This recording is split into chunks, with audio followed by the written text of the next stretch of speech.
Selamat pagi, salam seger waras. Sebelum kita membahas tentang ajaran Jawa, ada selingan sedikit aku akan cerita tentang Ramayana, di mana terjadi pertempuran gara-gara seorang wanita, Dewi Sinta, atau perangnya Rama dengan Dasamuka. Ini ada satu value yang memberikan tentang nilai yang bagus dalam hidup. Artinya ada cerita tentang wejangan Rama kepada Bharata, artinya wejangan tentang Hasta Brata. Dalam Hasta Brata ini kan contoh sebuah leadership yang harus bisa mengadopsi 8 energi alam semesta yang terdiri dari Surya, Chandra, Kartika, Agni, Bayu, dan Pertiwi. Jadi 8 elemen energi semesta itu diadopsi dalam sebuah leadership, kemudian diaplikasikan dalam hidupnya. Artinya orang leadership harus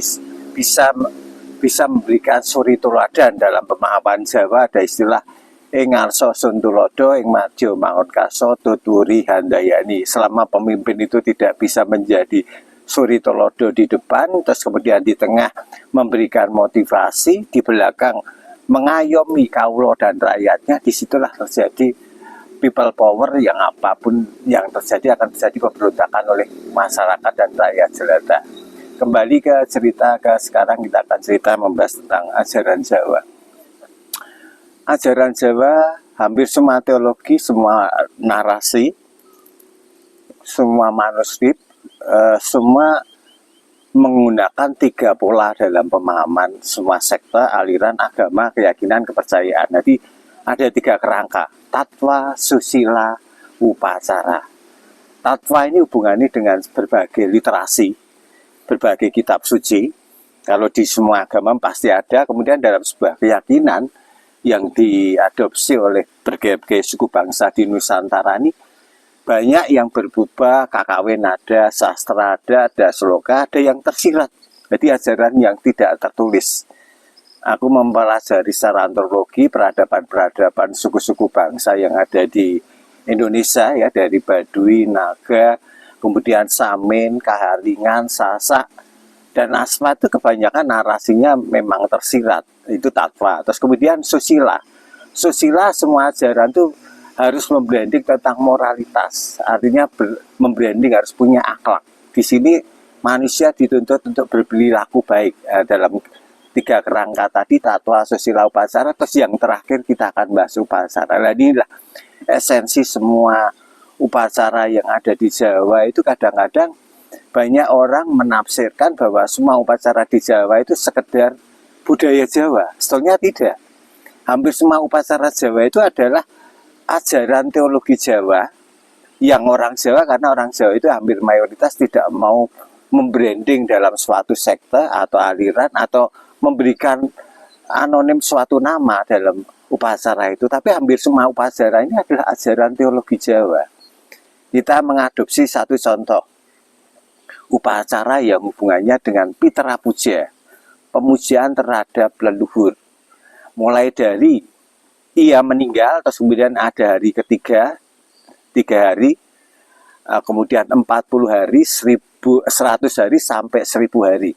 3, 40, 100, sampai 1000 hari itu kan memperingati arwah leluhur, mendoakan arwah leluhur yang notabene sampai sekarang pun abad 20 masih dilaksanakan.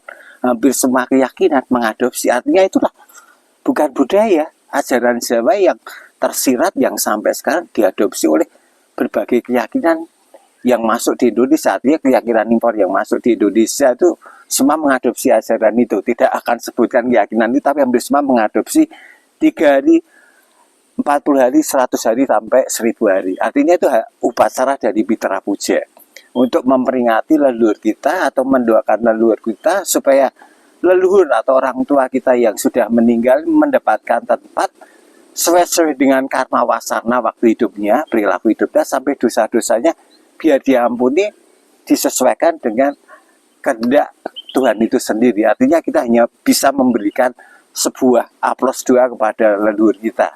Nah, dalam pemahaman ini, hampir semua budaya-budaya Jawa yang ada dilakukan di Jawa, termasuk di Sunda, di Jawa, sampai di Jawa Timur itu hampir semua di branding dengan pemahaman budaya ini yang wis bener tapi kurang bener. Kalau pemahaman saya hampir semua aktivitas budaya leluhur kita itu ajaran teologi yang dilakukan sampai sekarang. Itu tadi dari contoh Mitra Puja. Kemudian tak mulai dari manusianya, hubungannya dengan kelahiran manusia, hubungannya dari upacara kelahiran manusia. Ternyata orang Jawa sudah memahami sebelum terjadinya benih dalam kandungan atau istilahnya masuk dalam gua garbo seorang anak memberikan sebuah kehidupan dalam embrio, itu orang Jawa sudah mengadopsi ajaran Asmorogomo, artinya kode etik untuk hubungan saresmi, hubungan bersanggama untuk mendapatkan anak yang mumpuni, dalam arti anak yang mumpuni yang punya budi pekerti atau akhlak yang baik dalam hidup.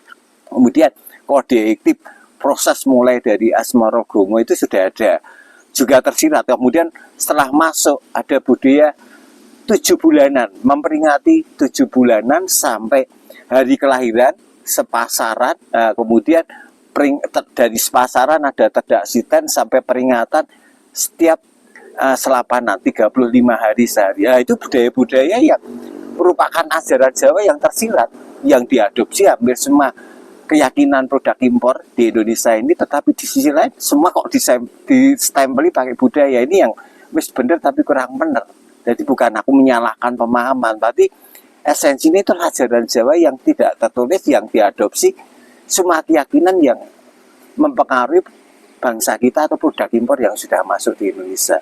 Dari berbagai upacara-upacara yang saya ceritakan, dari tadi Mitra Puja, manusia, lihatnya hubungannya dengan kelahiran manusia, hubungannya dalam kandungan sampai kelahiran, sampai upacara dewasa, itu ada istilah budaya pangkur juga, karena setelah dewasa, remaja, masa pubertas itu mulai budaya pangkur. Pangkur itu hanya simbolis dipangkur giginya, artinya setiap manusia punya taring itu juga dipangkur. Nah, itu budaya itu sekarang diadopsi orang-orang Bali atau orang-orang Indo Bali. Kalau di Jawa sudah mungkin sudah kehilangan itu budaya pangkur itu. Dari kemudian mulai menginjak dewasa dan sebagainya, artinya setiap prosesi upacara itu hasil teologi ajaran Jawa yang tidak tertulis, yang diadopsi berbagai keyakinan. Nah, kemudian kita mulai lagi ke upacara yang hubungannya dengan akan lebih besar lagi dengan budayanya, upacara dengan alam semesta. Artinya alam semesta memberikan vibrasi energi kehidupan bagi manusia dan kaulanya. Kemudian di Jawa ada istilah merti bumi, ngatur kepanuan terhadap alam semesta. Bisa itu dalam suatu tempat lokasi, bisa di gunung, terus kemudian ada yang di laut. Itu upacara termasuk larung sesaji di laut. Itu ucapan syukur manusia terhadap alam semesta, karena manusia yang hidup di alam semesta ini mendapatkan anugerah dari Pertiwi, dari Ibu Pertiwi atau dari alam semesta, sehingga dia ngatur kepanuwun. Dan upacara-upacara budayanya yang hubungannya merti bumi, kemudian di branding menjadi upacara yang ada di bunden-bunden di desa, ada bersih desa, ada nyadran dan sebagainya. Adalah ajaran-ajaran budaya Jawa yang tidak tertulis, yang diadopsi sampai sekarang. Sehingga kita mau tidak mau harus memahami bahwa semua budaya yang di branding oleh pemahaman impor ini harus kita luruskan. Artinya ini ajaran Jawa yang tidak tertulis, yang sampai sekarang masih dipakai. Oleh karena itu dari pemahaman tatwa, susila, upacara, aku sudah bicara tentang upacara tadi, hubungannya dengan berbagai upacara di Jawa, hubungannya pemahaman hidup kita terhadap alam semesta. Terima kasih ngatur kepanuan dengan alam semesta ini menjadi tunggak segara supaya regenerasi kita mau menguri-uri ajaran yang tadi, yang menjadi katanya branding budaya kembali dihidupkan. Upaya yang sudah ditinggalkan produk-produk 500 tahun ini kita bangkitkan lagi. Informasi ini mungkin cukup sekian, nanti akan saya lanjutkan tentang ajaran-ajaran Jawa yang hubungannya dengan pemahaman tentang ketuhanan Jawa juga. Terima kasih, matur suwun.